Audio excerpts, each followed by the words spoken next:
Bonjour tout le monde. Alors aujourd'hui, psychologie. J'aimerais vous parler de 3 thèmes en quelques minutes. Tout d'abord, le trouble de stress post-traumatique, ensuite l'amnésie post-traumatique et puis enfin le trouble dissociatif de l'identité. Donc ce sont 3 thèmes dont on parle très peu dans les médias, qui sont pratiquement inconnus du public francophone alors que le public anglophone connaît très bien. Voilà, dans de nombreuses langues, on connaît très bien le sujet, et ben voilà, l'information s'arrête aux frontières, comme disent chercheurs de vérité. Chercheurs de vérité.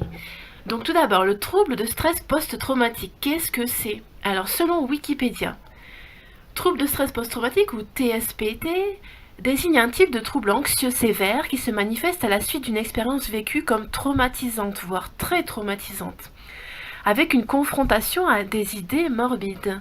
Cette affection est aussi connue sous le nom de syndrome de stress post-traumatique, donc SSPT, ou état de stress post-traumatique dans la classification CIM, donc classification en psychiatrie. L'abréviation anglaise PTSD, pour Post-Traumatic Stress Disorder, est parfois également utilisée. Le trouble de stress post-traumatique est une réaction psychologique consécutive à une situation durant laquelle l'intégrité physique ou psychologique du patient ou celle de son entourage a été menacée ou effectivement atteinte. Oui. Notamment en cas de torture, de viol, d'accident grave, de mort violente, d'agression, de maladie grave, de guerre, d'attentat, etc. Pour les plus courants donc. Les capacités d'adaptation, comment faire face, du sujet sont débordées. La réaction immédiate à l'événement aura été traduite par une peur intense, par un sentiment d'impuissance ou par un sentiment d'horreur. Alors, quels en sont les mécanismes? Je passe maintenant à l'excellent site du professeur Muriel Salmona, qui traite très bien de la mémoire traumatique et du trouble des traumatismes psychologiques en général. Alors, je cite: le non-sens de la violence, son caractère impensable sont responsables de cette effraction psychique. Ce non-sens envahit alors totalement l'espace psychique et bloque toutes les représentations mentales. La vie psychique soudainement s'arrête.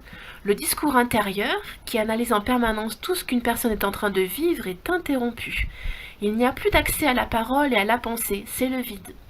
Il n'y a plus qu'un état de stress extrême qui ne pourra pas être calmé ni modulé par les représentations mentales qui sont en panne. Le stress extrême entraîne un risque vital pour l'organisme et comme dans un circuit électrique en survoltage, le cortex cérébral va faire disjoncter le circuit émotionnel par l'intermédiaire de mécanismes neurobiologiques de sauvegarde exceptionnels qui vont être responsables d'une déconnexion du circuit de réponse au stress qui s'apparente donc à un court-circuit pour protéger les organes comme le cerveau, le cœur et les vaisseaux sanguins.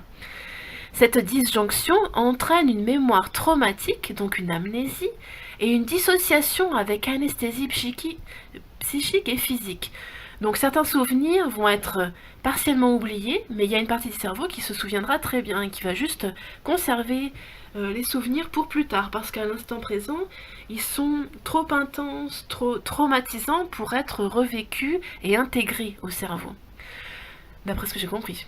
La disjonction du circuit émotionnel pour échapper au risque vital créé par le survoltage émotionnel ne se déclenche que si les représentations mentales face à la violence sont en échec et sont dans l'incapacité de moduler, donc de s'adapter, ou d'éteindre la réponse émotionnelle, et d'empêcher ainsi un survoltage émotionnel. Ces mécanismes psychotraumatiques sont à l'origine des conséquences les plus graves et les plus fréquentes des violences, et d'un état de souffrance permanent. Si ces conséquences ne sont pas prises en charge rapidement par un suivi psychologique de qualité, elles risquent de transformer la vie des victimes en un véritable enfer, en un état de guerre intérieure permanente, sans espoir d'en sortir, pour l'instant, avant d'être suivi par un psy. Ce sont des conséquences normales de situations anormales. Et maintenant, nous en venons au trouble dissociatif de l'identité, qui est relativement bien connu par ceux qui sont calés en psychologie et par les psys en général, en France aussi, dans le monde francophone. Par contre, c'est un thème qui n'est pas du tout popularisé, qui n'est pas du tout accessible pour l'instant, ou pas trop, pas accessible au grand public. Donc, pour ce qui est du TDI, du trouble dissociatif de l'identité, qui résulte d'un traumatisme, d'un choc très violent, psychologiques et physiques. Voilà, j'ai trouvé un site donc qui est tenu par l'excellent youtubeur Alexandre Le Breton. Il a plusieurs sites, dont celui-ci, MK Police 2, sur le trouble dissociatif de l'identité, TDI. Je cite: selon le manuel diagnostique et statistique des troubles mentaux, donc des troubles psychologiques et psychiatriques, c'est le DSM, le TDI, le trouble dissociatif de l'identité, implique la présence de deux ou plusieurs identités dans le même esprit, dans la même personne, ou plusieurs états de personnalité distincts qui prennent tour à tour le contrôle du comportement du sujet, s'accompagnant d'une incapacité à évoquer des souvenirs personnels. Il y a de nombreux films qui parlent de ce sujet, que je mettrai en dessous de ma vidéo. Chez chaque individu, les symptômes varient et le comportement seul peut souvent être inadapté à une situation vécue. Les patients peuvent faire l'expérience de symptômes pseudo-comitaux qui ressembleraient à de l'épilepsie. Donc ce sont des symptômes comorbides. Ça veut dire que si vous présentez un de ces symptômes, il y a une possibilité que vous ayez un TDI ou pas, mais quand même la chance est très grande. Donc des symptômes comorbides qui ressembleraient à de l'épilepsie, la schizophrénie, aux troubles anxieux, troubles de l'humeur, aux troubles de stress post-traumatique, aux troubles de la personnalité et aux troubles de conduite alimentaire. Entre autres, il y en a d'autres, mais ce sont les plus représentés. Les symptômes de l'amnésie dissociative, la fugue dissociative et le trouble de la dépersonnalisation sont liés au diagnostic du TDI, du trouble dissociatif de l'identité. Et ils ne sont jamais diagnostiqués séparément. Ça veut dire qu'en principe, quand vous avez un symptôme comorbide, tel ceux que je viens de citer, un symptôme parmi ceux qui sont listés par les psychologues et psychiatres, en principe, le psychologue ou psychiatre efficace et compétent ira chercher si par hasard vous ne présenteriez pas un TDI, donc un trouble dissociatif de l'identité. Il y a de fortes chances.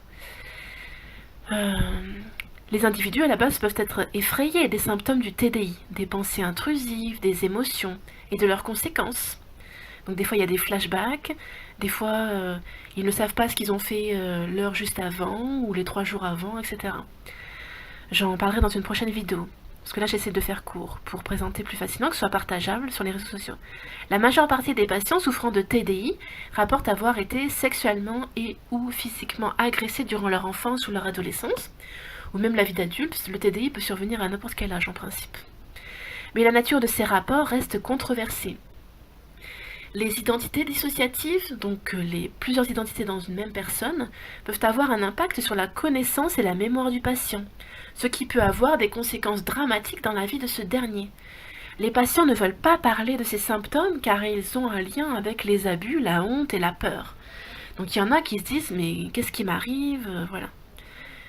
Ce trouble est théoriquement lié à l'interaction de stress intense, comme on vient de parler dans les 2 premières parties de la vidéo, d'antécédents traumatiques, à une nutrition insuffisante durant l'enfance, ce qui est très traumatisant et ce qui peut induire un TDI, à une capacité innée de dissocier des souvenirs ou des expériences vécues, si elles sont difficiles à soutenir, donc si elles sont traumatisantes.